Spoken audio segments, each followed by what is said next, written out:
Assalamualaikum warahmatullahi wabarakatuh. Selamat berjumpa, salam budi luhur. Nah, hari ini kita sudah masuk di semester baru, semester ganjil tahun 2021-2022,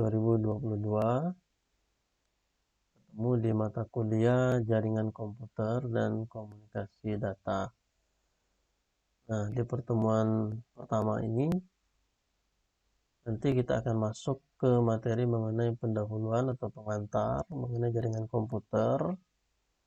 Sebelum masuk ke materi, seperti biasanya di setiap awal pertemuan, di awal semester itu, biasanya Bapak akan review kembali mengenai peraturan perkuliahan atau aturan perkuliahan seperti apa yang akan kita laksanakan dalam semester ini.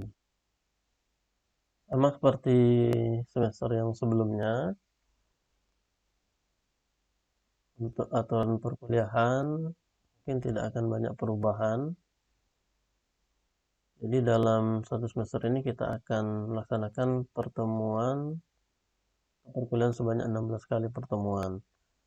Nah, kemudian dari 16 kali itu nanti akan ada UTS, kemudian akan ada UAS.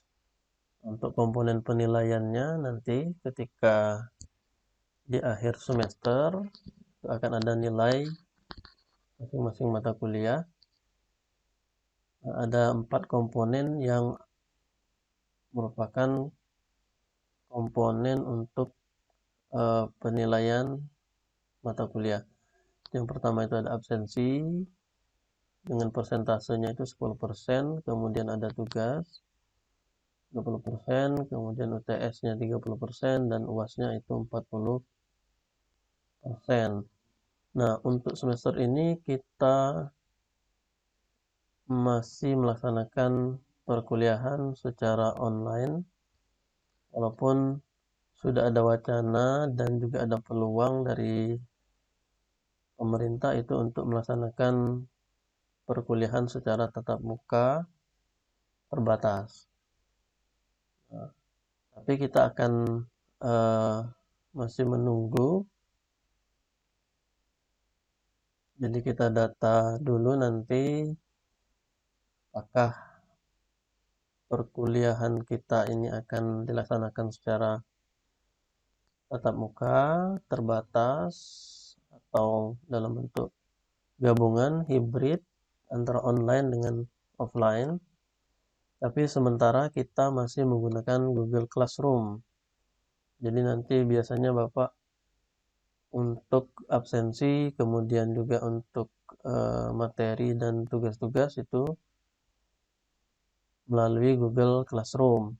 Nah, kalaupun terkendala nanti untuk upload tugas, misalkan terkendala jaringan, tidak bisa mengupload pada saat itu juga, nah nanti bisa menggunakan email. Ini ada alamat emailnya, bisa kalian kirimkan ke email.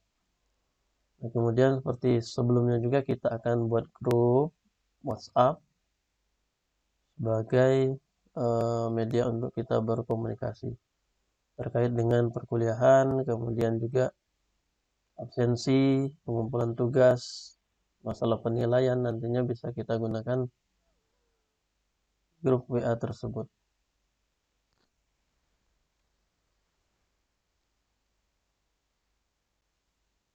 Nah, untuk jaringan komputer itu diadopsi dari kurikulum CCNA 2021. Nah, apa saja yang ada di kurikulum CCNA 2021 ini?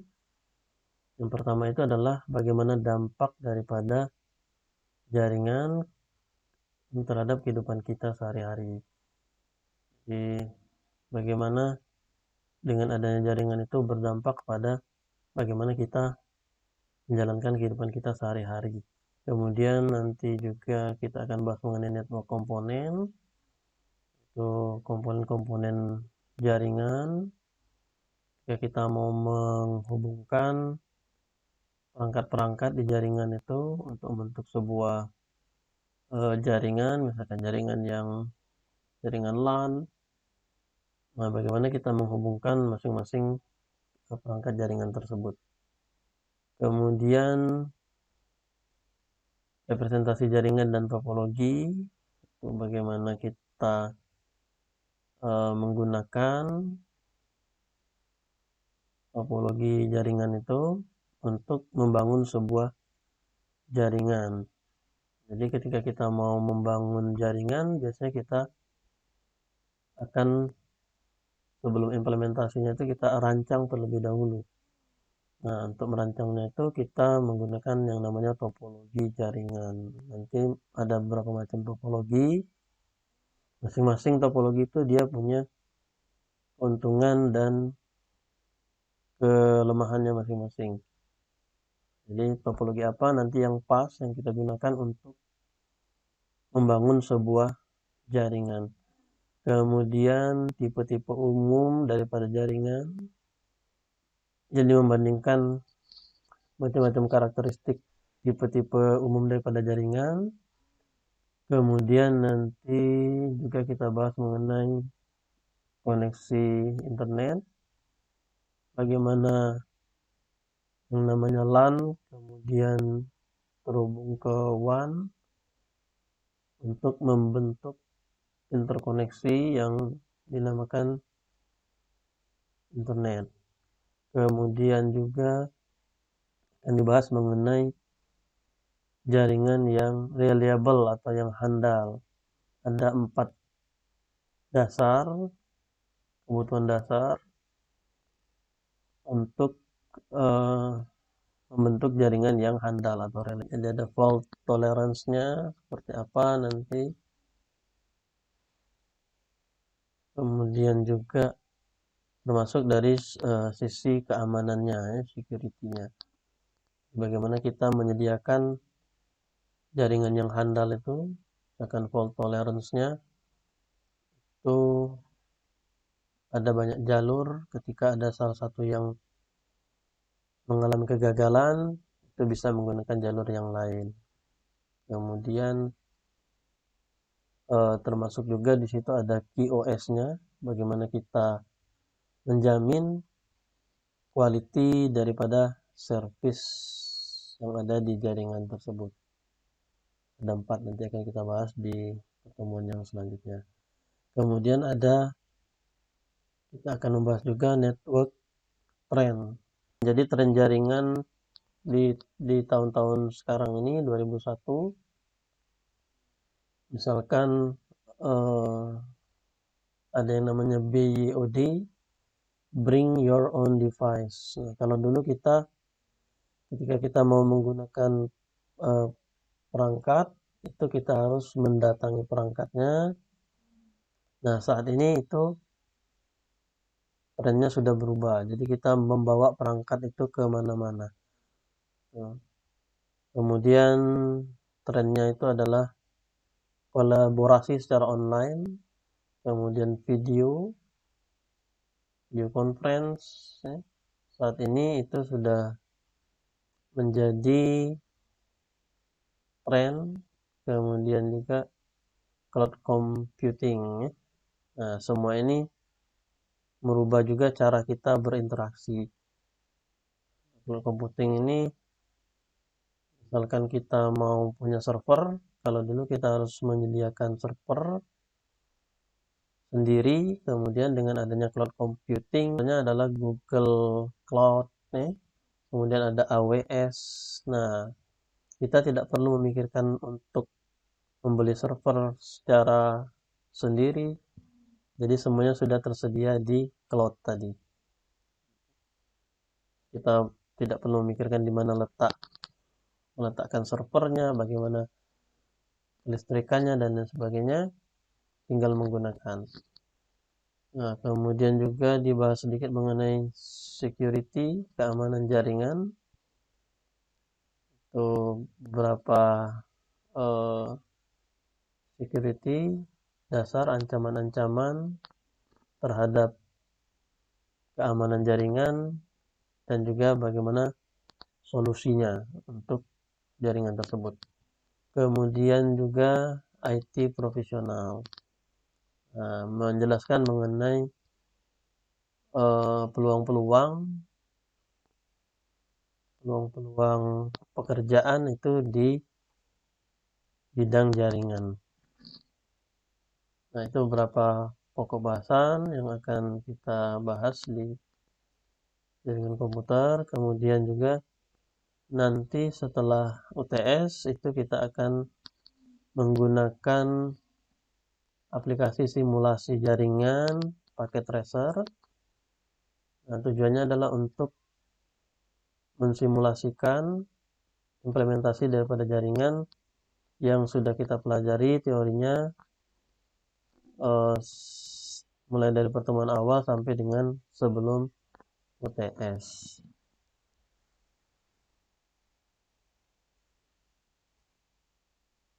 Oke, nah sekarang kita lihat dunia saat ini. Kalau kita perhatikan saat ini dengan adanya jaringan, dunia itu seolah-olah semuanya itu terhubung.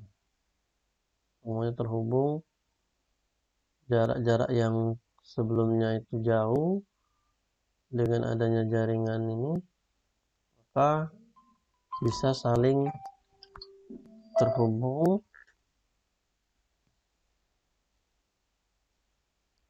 Kemudian didukung juga dengan teknologi smartphone yang semakin berkembang. Nah, itu kita bisa saling berkomunikasi. Jarak-jarak yang jauh itu seolah-olah menjadi dekat. Kemudian juga mengubah cara-cara kita dalam belajar, kemudian dalam bekerja, karena dulunya belajar itu harus datang misalkan ke sekolah atau ke kampus. Nah, saat ini itu semua bisa dilakukan secara online. Kemudian berinteraksi juga, kita berkomunikasi, itu semuanya dengan adanya teknologi jaringan ini, komunikasi itu menjadi semakin mudah. Nah, ketika bekerja juga itu bisa dilakukan secara online. Rapat-rapat itu kalau dulu harus ketemu dalam satu ruangan, nah sekarang dengan adanya teknologi jaringan ini, maka rapat itu bisa dilakukan secara online menggunakan platform-platform yang saat ini berkembang. Akan menggunakan Zoom atau menggunakan Google Meet dan lain sebagainya. Termasuk juga bagaimana kita berinteraksi, bersosialisasi menggunakan media-media sosial yang ada saat ini. Perkembangan jaringan itu seperti itu, kemudian juga mengubah cara-cara kita tadi untuk melakukan berbagai macam kegiatan kita sehari-hari. Nah, ini gambaran bagaimana komunikasi data itu terjadi. Misalkan ketika kita mau mengkomunikasikan atau mengirimkan, bertukar data antara satu dengan yang lainnya, kita memerlukan, dalam komunikasi itu kita memerlukan medium, kemudian ada sumbernya, kemudian ada tujuannya. Nah, di sini dicontohkan ketika kita mau mengirimkan sebuah teks, sebagai transmitternya itu sumber ini mengirimkan teks tadi, menginputkan informasinya, menginputkan datanya. Nah, kalau data digital itu dalam bentuk bit-bit digital, ini gelombangnya gelombang persegi seperti ini, itu digital. Nah, kemudian ada yang namanya transmitter. Transmitter ini bisa berupa modem. Jadi modem ini nanti akan mengubah bentuk data digital tadi menjadi sinyal analog. Nah, kemudian ditransmisikan melalui sistem transmisi Kalau dia berupa telepon, ya mungkin itu adalah jaringan kabel-kabel telepon itu. Kalau dia berupa data internet, itu sistem transmisinya bisa menggunakan macam-macam media. Ada media kabel, bisa wireless, ya. Kemudian sinyal tadi dirambatkan melalui media tadi dalam bentuk sinyal analog. Kemudian ketika akan sampai kepada penerimanya, itu nanti di sini ada receiver. Receiver ini bisa juga berupa modem. Nah, mengubah kembali sinyal analog tadi menjadi sinyal-sinyal digital yang dimengerti oleh tujuannya. Nah, kalau tadi berupa teks, nanti akan kembali menjadi teks. Itu outputnya seperti itu. Nah, ini gambaran komunikasi datanya ketika kita mau bertukar data. Nah, kemudian apa manfaat dari komunikasi data? Tentunya akan banyak sekali manfaatnya dengan adanya komunikasi data di jaringan ini.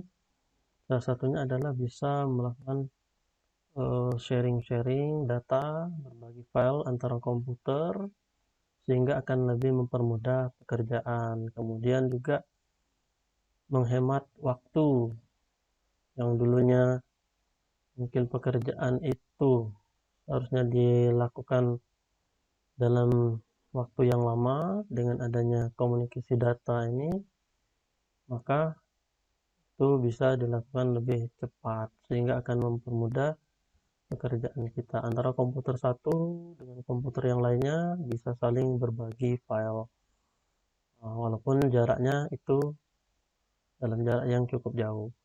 Kemudian juga yang sekarang ini berkembang adalah penggunaan media-media sosial seperti WhatsApp ataupun email.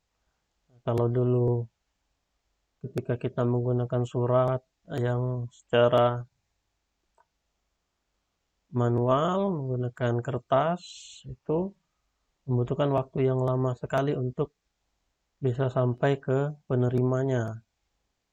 Nah, tapi dengan adanya platform seperti email secara elektronik, itu bisa dengan cepat sekali pesan-pesan itu kita kirimkan dan diterima oleh penerimanya. Bahkan kalau tidak menggunakan email, itu bisa menggunakan WhatsApp. Dalam hitungan detik itu komunikasi sudah bisa berjalan. Jadi banyak sekali manfaatnya. Kemudian juga dengan penggunaan sistem-sistem elektronik seperti email tadi, itu juga bisa menghemat biaya, yaitu salah satunya penggunaan kertas. Jadi untuk komunikasi data ini di jaringan itu manfaatnya sangat banyak sekali yang kita rasakan untuk menunjang kegiatan kita sehari-hari. Nah, ini juga beberapa manfaat yang lain daripada jaringan komputer itu. Jadi antara misalkan ini dalam satu jaringan yang sama, bisa saling berbagi. Selain berbagi data, juga bisa berbagi resource atau sumber daya. Jadi kalau dalam satu perusahaan itu, ini dalam ruangan yang sama ada beberapa pegawai, kemudian antara masing-masing pegawai ini dengan menggunakan jaringan tadi, maka bisa saling berbagi data, kemudian berbagi sumber daya, contohnya penggunaan printer, kemudian scanner. Tidak harus masing-masing ini menggunakan satu printer masing-masing komputer ini, tapi dengan menggunakan jaringan bisa satu printer ini dibagi-bagi, di-sharing kepada semua pegawai yang ada di dalam ruangan seperti ini. Jadi bisa berbagi printer, berbagi pakai, cukup satu printer tapi bisa digunakan oleh semua yang ada di jaringan tersebut. Kemudian data yang misalkan dari scanner ini itu juga bisa langsung dibagikan kepada semua yang ada di jaringan. Kemudian cakupan jaringan kalau kita lihat misalkan geografis atau ada macam-macam jaringan digolongkan menjadi beberapa. Yang pertama di sini ada yang namanya local area network atau LAN. Nah, LAN ini dia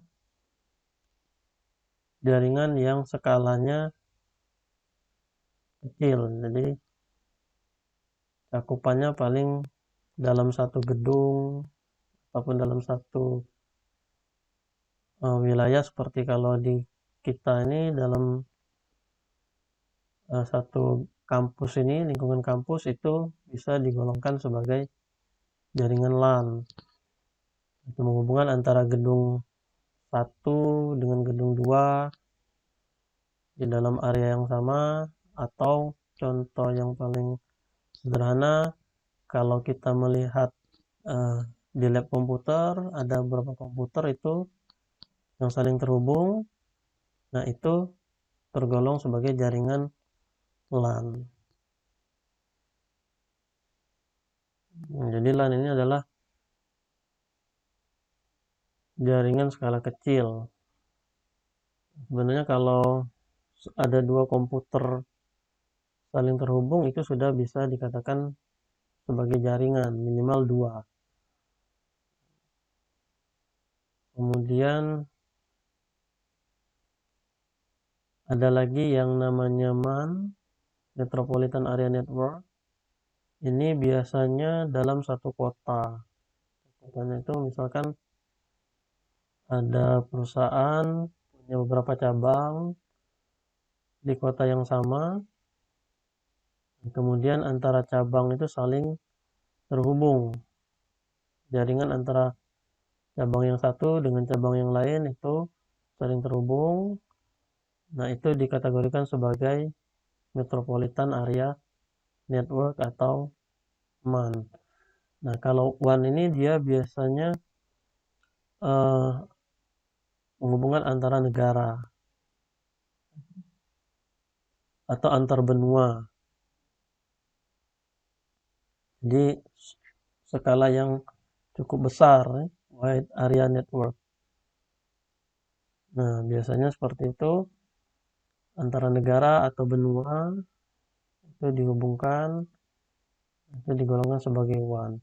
Kemudian penggabungan ini tadi antara LAN terhubung dengan MAN, kemudian terhubung dengan MAN terhubung dengan WAN, maka terbentuklah internet. Nah, kemudian kompetensi di sini harus mengenal perangkat-perangkat yang digunakan untuk membangun jaringan itu apa saja. Misalkan di sini ada switch, ada hub, ya. Kemudian ada router. Kemudian untuk media-media transmisinya itu menggunakan ada yang namanya kabel UTP, kemudian ada kabel koaksial, ya.